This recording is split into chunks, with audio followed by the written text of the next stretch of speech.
The European Union is a bloc of countries in which individuals are free to move wherever they please and also free to leave the bloc if they so choose. Well, unless Germany doesn't like a particular outcome, and then we can debate limitations, but only then. If anyone else doesn't like the outcome, that's all fine. Speaking of Germany, the persistent violence by communists and with the tacit approval of the state against the only non-leftist mainstream political party continues. And no one cares. Because conservatives are still busy debating whether self-defense is legitimate or not. In other news, the American left now fully embraces anti-Semitism because why not? Who's gonna call them out on it? These and others are our stories on Periodic Insanity. God help us.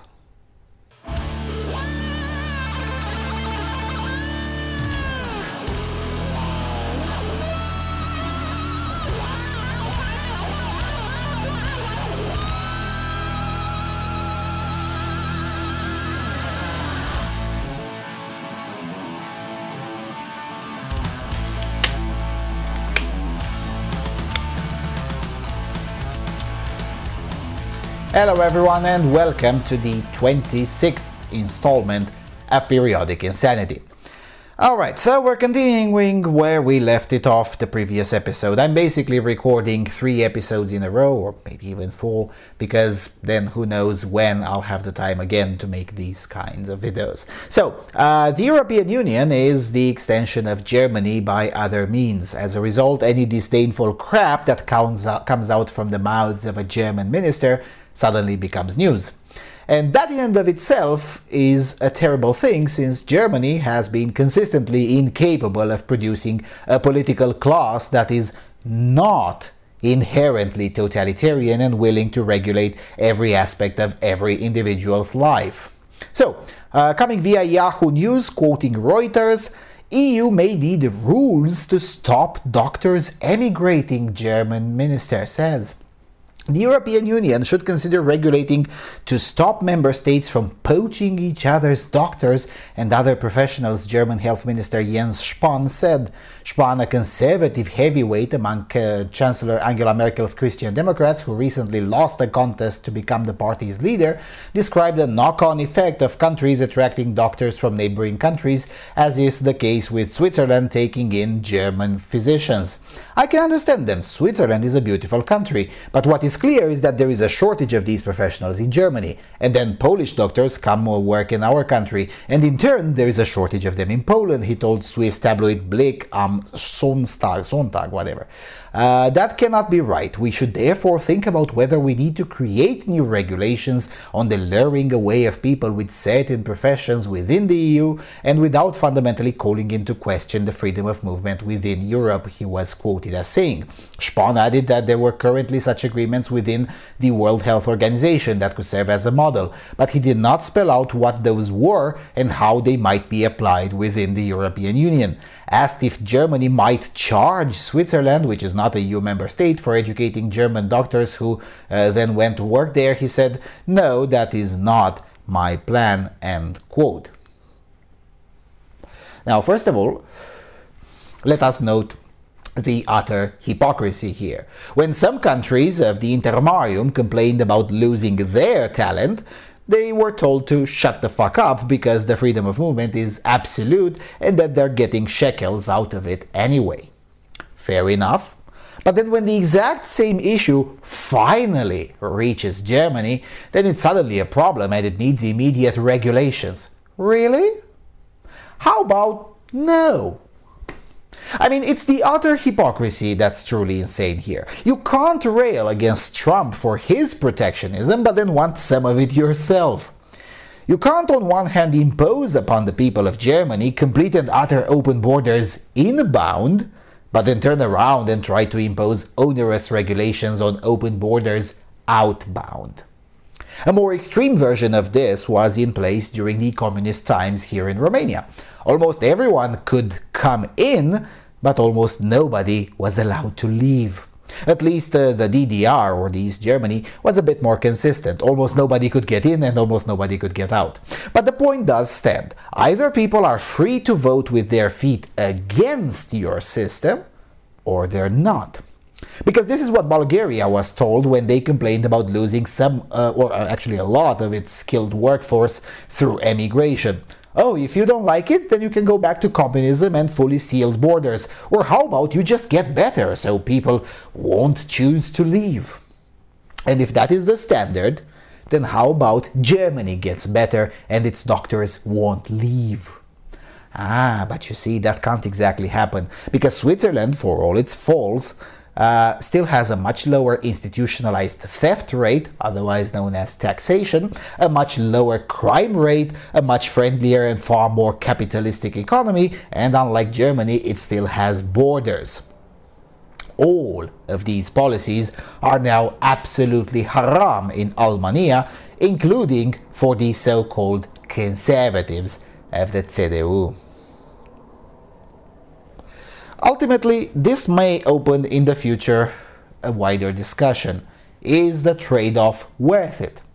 I don't know the answer to that. I know I don't believe it's worth it, and in fact I find it abhorrent that there are no borders in Europe and that you can ride the train and not even realize when you crossed into a different country. Sure, it's convenient, but is convenience worth the troubles that it brought? That's a conversation that is currently not even being allowed to happen right now. So in that aspect, maybe Jens Spahn was inadvertently bring the topic into the mainstream. If I were a German political operative of the non-left, I sure as hell would use this statement to forward the topic of open borders. Alright, staying in Germany and on Reuters too, blast hits office of German far-right AfD in Saxony. German police have detained 3 men suspected of involvement in an explosion that targeted an office of the Alternative für Deutschland party in the eastern state of Saxony. No one was injured in the explosion outside the AfD office in the city of Döbeln late on Thursday. The blast set the office on fire and damaged vehicles and nearby buildings, Saxony's LKA Criminal Investigation Office said in a statement. The LKA said its anti-terrorism unit had determined that the explosion was an escalation in politically motivated attacks targeting AfD offices in Saxony that are usually limited to acts of vandalism. The attack against the AfD office in Döbeln is special given that the explosion was intended to harm people, the LKA said. Saxony was the site of far-right riots and demonstrations sparked by the stabbing to death of a Cuban-German man in the city of Chemnitz in August, initially blamed on 2 migrants from Iraq and Syria. The riots, which featured skinheads performing the Hitler salute and chasing migrants in the streets of Chemnitz, highlighted the depth of a rift created by Chancellor Angela Merkel's decision in 2015 to welcome almost 1 million asylum seekers, mainly Muslims from Syria, Iraq and Afghanistan. Saxony has a large far-right scene, but it's also home to many supporters of the hard left, Die Linke, which is the second largest party in the regional assembly. Police said the 3 men it detained were aged 29, 32 and 50. The LKA's anti-terrorism unit is still investigating the incident, close quote. First of all, let us note that the cathedral media still feels the need to reinforce the narrative on alleged far-right violence in Chemnitz, even though Merkel's own chief spy admitted that there is no evidence whatsoever to back that claim up and that the media essentially lied. Which in the land of Die Lügenpresse shouldn't be a surprise at all. German media right now being on par with Russia Today in terms of disinformation. Secondly, we should note that no solidarity march for the victims of terrorism has been summoned. In fact, the incident has not been traced by any media outlet after the initial reporting. And such violence against AfD is common. 3 days before this incident, Frank Magnitz, the spokesman for the Bremen branch of the AfD, was nearly killed in what the police described describes as a politically motivated attack. Yet what is the headline in the press? Deutsche Welle: doubt cast over details of attack on AfD lawmaker Magnitz. Frank Magnitz has said he was beaten unconscious after his assailants had already knocked him to the ground. However, prosecutors now say that CCTV footage may contradict this version of events. So basically, it's the victim's fault for not remembering all of the details exactly as they were, even though the victim got to the hospital unconscious. I wonder if journalists from the Deutsche Welle would remember everything in great detail after I take them to certain areas of Germany where I bet none of them ever tread. Look, the fact of the matter is that the cathedral media narrative about far-right violence is, for all intents and purposes, a lie. There is no far-right violence, neither in Europe nor in North America. There's plenty of far-left and state violence, though, particularly in Germany and France. So keep these links handy next time you stumble upon one of those insane people that troll the internet whining about far-right violence. Might be useful to use these in a public forum. Once again, the point is not to convince the insane of his insanity, but to convince the public of the insanity of the opposition. Alrighty, let's move on to Ireland. CNN, Ireland criminalizes emotional abuse with new domestic violence law. Psychological and emotional abuse in intimate relationships is now a crime in Ireland. The Domestic Violence Act of 2018 went into effect on Tuesday and provides new protections for victims of coercive control, a type of emotional and psychological abuse aimed at stripping a person of their self-worth and agency. Although psychological and emotional abuse, including controlling behavior, isolation, and threats of violence, can be more difficult to recognize than physical violence, it can be just as damaging, experts say. Ireland's Minister of Justice and Equality, Charlie Flanagan, said in a statement Wednesday that the new law recognizes that the effect of non-violent control in an intimate relationship can be as harmful to victims as physical abuse because it is an abuse of the unique trust associated with an intimate relationship. This new provision sends a message that society will no longer tolerate the appalling breach of trust committed by one partner against the other in an intimate context, he added. In a 2014 European Union Agency for Fundamental Rights (FRA) pan-European survey on violence against women, almost a third of Irish women said they had experienced psychological abuse by a partner. A further 23% of respondents said they had experienced controlling behavior, 24% said they had experienced abusive behavior, and 12% said they had experienced stalking, including online stalking. Women's Aid, Ireland's national domestic violence support organization, said that while it welcomed the new law, in order for it to be effective, it must be properly resourced. It must be positive, it must be practical, and it must make them and their children safer from abuse. What is promised on paper must be fully resourced to be effective in protecting those affected by domestic violence. We are concerned that an already overstretched system will see an increase in demand when the new provisions commence, Margaret Martin, Women's Aid director, said in a statement on Monday. Women must feel change quickly, she added. The group, who runs the country's only free national domestic violence 24-hour helpline, reported that in 2017 there were 15,833 disclosures of domestic abuse, including 10,281 reports of emotional abuse. Male intimate partners accounted for 83% of those abusers, Women's Aid reported. Ireland is one of only a few countries that have criminalized psychological or emotional abuse. In 2010, the French government criminalized psychological violence in intimate relationships, with the punishable offense carrying a maximum sentence of 3 years in prison and a €45,000 fine. In England and Wales, coercive control in intimate relationships became a criminal offense in 2015. Last year, Scotland also adopted a similar measure. The new Irish law has included additional measures to combat gender-based violence, including criminalizing forced marriages, repealing legislation that previously allowed underage couples to marry, and allowing for victims of domestic abuse to apply for safety protection orders, regardless of whether or not they live with the abuser, Close quote. Alright, two problems here.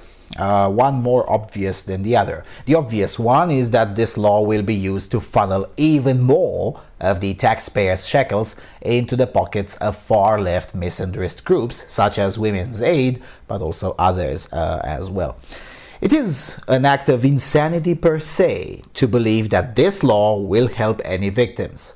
It won't because it can't. And that's the second problem. The idea that you should go to the state to fix an issue that is primarily a matter of perception is inherently flawed. And that's why such legislation cannot help any victims, even if it were well-intended, which in this case it's not, and even if it weren't in the context of militant far-left anti-male groups eyeing for some more money for themselves, which absolutely is the case right now. Emotional abuse is the kind of term that can have as much as 10 million different and contradictory definitions. For instance, let's say me and my girlfriend slash wife have a common phone bill. And let's say we're billed on the 27th of each month. Let's say on the 21st of the month we're already 100 euros in extra costs with the phone bill. And let's say she wants to call a friend abroad and I tell her, look, honey, we're already in huge debt with the phone bill. Wait for another week for the clock to be resetted and you can call then. Is that emotional abuse? I certainly don't think so, and my girlfriend doesn't think so either. But what if a third party witnesses this episode and perceives it as an episode of coercive control and calls the police? Of course, let's assume we're in Ireland. You see what the problem is? There is no objective standards, and there cannot be an objective standard. So you're down to different standards for different people depending on the whims of those people. I'm sorry, but that's as far away as it can possibly be from a rule of law type of society, because that is not a law. It's a piece of activist garbage. Now, speaking of activist garbage and double standards, the last 3 months have given us a glorious spectacle in the form of the far left finally being called to task for its virulent anti-Semitism, which is widely tolerated in the mainstream left as well. By the way, have you noticed that the so-called alt-right has magically disappeared? They're not trolling my comments anymore and haven't seen the known alt-right trolls on any of the big channels where they used to be present on almost every video. Don't worry, they'll be back again closer to November 2020, just in time to be again useful for the left to smear the non-left with all sorts of insane accusations. They'll also be useful because everyone will then forget that the only place in politics where virulent racism, including anti-Semitism, but also anti-white racism, is tolerated, the only place in mainstream politics where such garbage is tolerated is the political left, including social democrats, center-left, and other groups that still successfully pretend they're not communists. Nothing of what I said so far is controversial. In fact, some of these so-called moderates have started saying it openly. Why? Because they know, just like we know, that for as long as the far left is allowed to exist unhelicoptered, it will always be one set of standards for me and one set of standards for thee. So, for instance, Gab shouldn't be allowed to exist on the internet because there are also some anti-Semites there. But the left can openly praise anti-Semites anywhere and anyhow they please, and that's totally halal. In fact, open praise for Adolf Hitler can be tolerated if it helps the revolutionary project, just like open praise for Stalin is quite halal in most leftist circles. This is a mainstream opinion, by the way. It finds its way on the highly respectable rag The Los Angeles Times, where communist columnist of Armenian descent, Robin Abkarian, writes, "Can you admire Louis Farrakhan and still advance the cause of women? Maybe so. Life is full of contradictions." I told ya. Back in 2017 that Armenia basically exported all of its idiots to the United States. Can you name a journalist, commentator, or really anyone of Armenian descent that lives in the US and opines on politics and who is not a loon? Serious question. I think I found one. There is a guy whose name is Armenian sounding on the Daily Wire, but I'm not sure yet. But if you find one, please do let me know. I would love to promote him. And I say him because Armenians talking crazy stuff about politics seems to be a female thing. Anna Kasparian, Anita Sarkeesian, and now Robin Abkarian. Let's read, quote, it's been a long 2 years since millions converged in Washington, D.C. for the Women's March, an idea that grew out of a suggestion Teresa Shook, a Hawaii lawyer and educator, spontaneously made to some friends. Of course it was spontaneous. Maybe in retrospect the idea seems obvious, but it didn't in November 2016. How about a march the day after Trump's inauguration to protect his incoming administration? The proposal made its way from Shook's social circle to Pantsuit Nation, the pro-Hillary Clinton Facebook group, and touched a nerve. The march was a stunning success. I didn't know then about the behind-the-scenes machinations among the women who had taken control of the march and were working to harness its momentum to create a national organization dedicated to advancing the rights of women and the LGBTQ community. But accusations of anti-Semitism against some of its organizers began to percolate. It seemed that the controversy might even threaten the legitimacy of the nascent organization.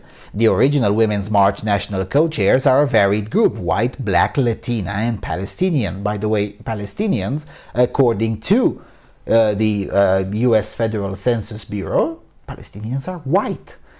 Anyway, last March, according to a detailed account in Tablet, an online magazine that reports on Jewish news and culture, 3 of the Women's March founders praised Nation of Islam's Louis Farrakhan during a conference call with leaders of the group's state chapters, despite his abysmal record of anti-Semitism, homophobia, transphobia, and sexism. Tablet reported that some women were offended that the group's leaders did not denounce Farrakhan on the spot. His rhetoric, they felt, could not be reconciled with the inclusive principles of the Women's March. Personally, I find Farrakhan's worldview vile, yet I think it is possible to be repulsed by his hateful rhetoric about white people, especially Jews, and still appreciate some of the empowerment work that he has done in the black community, including leading the 1995 Million Man March to promote African American family unity. If that is hypocrisy, there is plenty to go around. Unfortunately, it took far too long for the Women's March organizers to respond to the anti-Semitism accusations. They did so haltingly at first, and then finally, when criticism had reached a crescendo, in a full-throated statement in November by one of the national co-chairs, Linda Sarsour, an anti-Semite herself, by the way. The Women's March exists to fight bigotry and discrimination in all their forms, including homophobia and anti-Semitism, and to lift up the voices of women who are too often left out, Sarsour wrote on the March website. It's become clear amidst this media storm that our values and our message have too often been lost. That loss caused a lot of harm and a lot of pain. We should have been faster and clearer in helping people understand our values and our commitment to fighting anti-Semitism. We regret that, close quote. Now, notice that Sarsour's militant racism doesn't even get a cursory glance. It's outright ignored, as if it just doesn't exist. In other words, this article exists only because Farrakhan's bigotry is so outrageous that even some of those who are down with the intersectionalist cause have just kinda raised a few eyebrows. But anyway, the latter part of the article is the most interesting part because it's honest. It's the most honest piece of left-wing writing to have been written in 2019 so far. Quote, after reading the Tablet story, I came away feeling that anyone who tries to harness a grassroots movement like this, a prairie fire sparked by one woman talking to her friends in Hawaii, is probably on a fool's errand. Why spend energy creating a national infrastructure that replicates the work of so many venerable organizations that are already working towards the same goals? This may be heresy, but I'm not sure we need another national organization to promote the rights of women. Maybe we do need an organization to facilitate the logistical political challenges of an annual civil rights march that will serve to remind us that the work is not done, that women have yet to achieve true equality. But the real work, the work of change, and yes, revolution, is done on the ground, community by community, voting precinct by voting precinct, long after the marches have melted back into their own lives. In January 2017, I flew to Washington to cover the march in a plane jam-packed with women and girls flaunting pink pussy hats. 3 generations of women in my family converged for the demonstration. It was one of the most inspiring public events I'd ever attended, on par with the inauguration of President Obama in 2009, a torrential display of high spirits, patriotism, and idealism. In November, I dare say we saw the fruits of the original Women's March in Washington, and it was a sight to behold. Record-shattering numbers of women sought and won public office from the local level to the national level. In record numbers, women voted for candidates whose values align with ours, flipping the House of Representatives from Republican to Democrat, thereby putting a desperately needed check on the malign policies of Donald Trump. While organizers of the Women's March battled over who said what to whom about Jewish people when, and the merits of a noted anti-Semite, American women stood up by the millions and changed the country. For that, everyone involved in the Women's March can take a bow." Close quote. So, translation. Who cares? We got some of the power back, the revolutionary project has advanced, that's all that matters. Read, seriously, read those last 7 or 8 paragraphs again when you're done watching this video, and read them again every time you have doubts that this evil agenda can be defeated without fighting fire with fire, without agitprop, without infiltration, without subversion, and with mere civility and facts and logic. The fact of the matter is that the left cares about one thing and one thing only: power, for the sake of power. That's it. And they'll use anything and anyone to achieve that without any regard for your civility, your logic, your facts, or any of those things that so many on the non-left still mistakenly believe that they matter. They might have mattered in the past, though I strongly disagree with that assertion too, but they sure as hell don't matter at all now. Striving to be polite when your opposition is both metaphorically and literally at war with you and the normal people you represent is the kind of insanity that only conservatives still insist on believing. No, these people should not be treated with kiddie gloves, nor as decent people with whom we might have a disagreement. No. These people should be treated as what they are: enemies of the civilization and enemy combatants. That should be, and indeed is, the mindset of any efficient political operative. And I stress on the efficient part. You can be a decent political operative without this mindset, but an efficient one is always one that understands this game. Once non-leftists start internalizing this more, then we can talk. Until then, the left will continue to roll on because they still understand the nature of the game much better than most non-leftists. And this Armenian leftist not only understands the nature of the game, but is also very open about it. Because make no mistake, this individual has been an activist and a political operative for over 20 years. She's been in the game of printing far-left agitprop on the LA Times since the mid-90s. That is someone who knows the true nature of the game. We still have troubles convincing non-leftists to commit to a project longer than 5 years, but our philosophical opponents have people in the game who've been doing this for 30 years or more. And Robin Abkaryan is one of the low-end operatives, which is why she probably feels she can be honest about the end game. I mean, why wouldn't she? Most people reading her article won't even notice that paragraph. Keep in mind, this is the brave new world more than it is 1984. Alright, let's get to more mundane or day-to-day topics. They kill jobs. Meet the Canadians who refuse to use self-checkout, titles the CBC. Longish quote of an even longer article. Tom Eburn and his wife Peggy are self-checkout virgins. They refuse to use the machines that are determined to keep cashiers employed. "We will resist as long as we can," said Tom Eburn, who lives in Chilliwack, BC. "I think any job loss is a step backwards." A new Dalhousie University grocery shopping study found that out of 1,053 Canadians surveyed in October, slightly more than one quarter said they never use self-checkout at the grocery store, not even for a small purchase.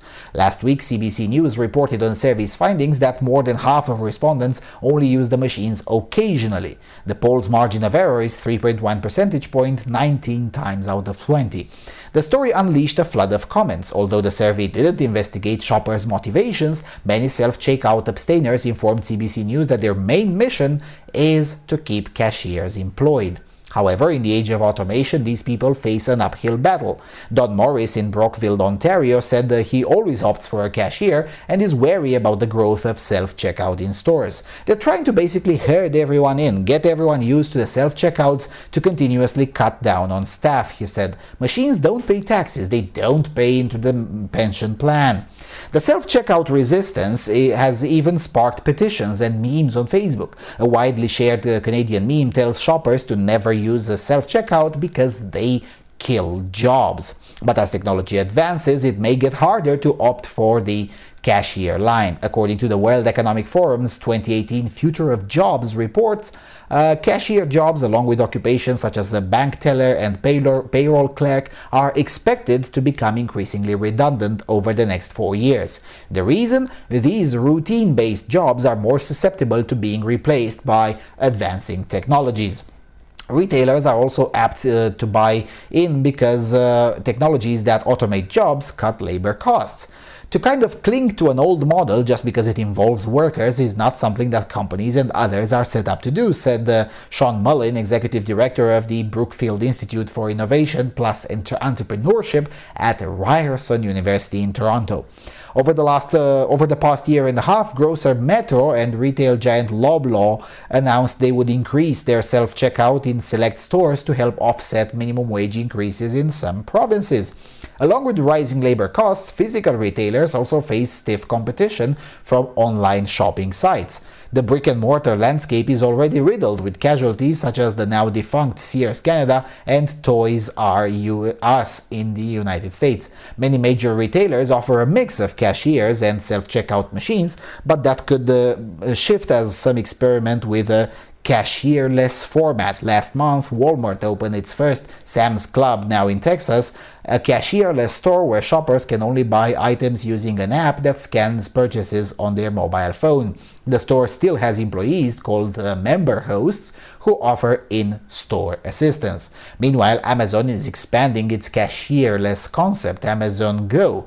In this physical store, customers take what they want and walk out thanks to technology that detects when products are removed from store shelves. Customers are billed via their Amazon accounts. Amazon has opened only 7 locations in the United States so far, but if the retailer widely expands its concept, other companies will likely have to offer something similar to compete.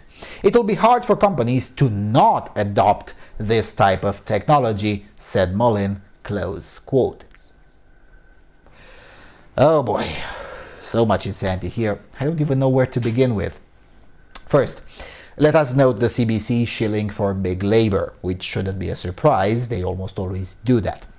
Secondly, let us note the Canadians quoted in the story who offer by far the most retarded reason to oppose self-checkouts, namely that the machines don't pay into the pension plan. Well, guess what? Nobody should be paying into that stupid pension plan. Funding Ponzi schemes, which is exactly what the Canadian pension plan is, just like all the European state pension plans, funding those is a vice, not a virtue. Being proud to have paid into the Ponzi scheme makes you no different than the 1-year-old child who is proud of his turd, though the child has the excuse of being 1-year-old and the guarantee that he will eventually grow out of it. Thirdly, let us note the obliviousness of the World Economic Forum, which touts self-checkout machines as some sort of outstanding innovation which, of course, will replace cashiers. There's just one problem. This is not innovation. In retail, innovation means that the new thing makes it easier and cheaper for the customer while maintaining or increasing the profits of the establishment. This arguably does neither. Self-checkout machines, for starters, cost a fortune, which is why they're only common in very big stores that can afford them or in highly leftist hellholes like Canada, whose economic policies make it impossible to hire barely qualified workers at a just rate. Now, the shills for the self-checkouts argue that these machines will get better and cheaper, and they're right. Eventually they will, but they're not there yet. But aside from the questionable quality of the self-checkout machines, they still have a shortcoming that hasn't yet been addressed, namely that they impose additional work on the client without any reward for the client. That is why most customers almost everywhere in the world try to avoid them. In Germany, for instance, self-checkout machines are so rare that when one appears, it makes international news headlines. In Hamburg, the first one to have been installed is still not 1 year old. And there's a reason for that. Nobody uses them. The stores that did install them found out the hard way with months on end that the self-checkout machines get exactly 0 users. Now, are all those people a bunch of fucking luddites or a bunch of communists upset that the machines don't pay into the glorious Ponzi scheme of the maximal state? Well, no, not really.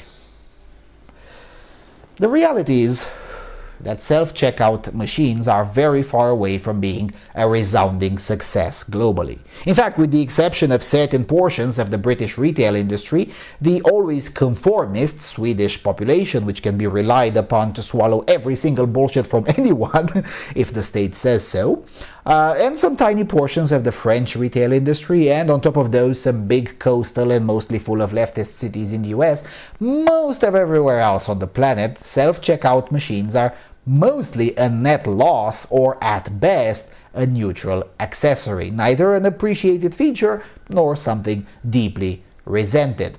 Every survey on the issue on any country shows this so far. Now, that doesn't mean that this opinion will never change, but it does mean that the problem with self-checkout is a lot more complicated than what the CBC makes it look like. It's not just luddites and socialists who oppose them, it's regular people. Now, why is that? Well, it's because, as I said, self-checkout is not exactly innovation. It doesn't bring anything extra to the customer, and as a result, the customer doesn't use it, which in turn translates into nothing extra for the owner of the store or the shareholders. There is one obvious way to break this cycle, by giving discounts to customers who choose self-checkout. The first store who figures this one out, figures how to implement in practice, will be hitting the jackpot. Or maybe not. Because, you know, there is such thing as shoplifting, which, by the way, is a lot more common in Britain in the stores that have self-checkout than in those that don't. So while the owner is saving up on the labor cost with the cashier, those savings may have to go into labor costs with a security guard. Long story short, the matter is a lot more complicated than what the CBC presents it to be. It's a lot more complicated than look at these luddites not wanting to get along with the program, and it's a lot more complicated than evil businesses wanting to avoid paying into the institutionalized theft, which is what the pension plans are. Yes, life is complicated. Economics is complicated. That's why successful businessmen should be getting a bit more praise, and disdainful idiots who hate on business should be marginalized. Because it's easy to criticize business, especially in an unfounded way and from the perspective of a shill for big labor. It's a lot harder to actually understand these things. So yeah, okay, enough now. Yeah, that's it for now. Because if I include another article, we get too much over the 45-minute limit, and I'll like to maintain the tradition of keeping these episodes around the 45-minute mark. I do have a lot more insanity, but also some good news, so I might end up taping 4 episodes on this and 2 episodes of good news video, who knows. As President Trump would put it, we'll see what happens. So, With all of that being said, thank you all for watching, thank you for your continuous and generous support. Please do consider throwing a shekel should you derive any value from the work being done here. Do visit the website, as I'm constantly adding new stuff there too, and I will be seeing you all soon on the Freedom Alternative. Cheers.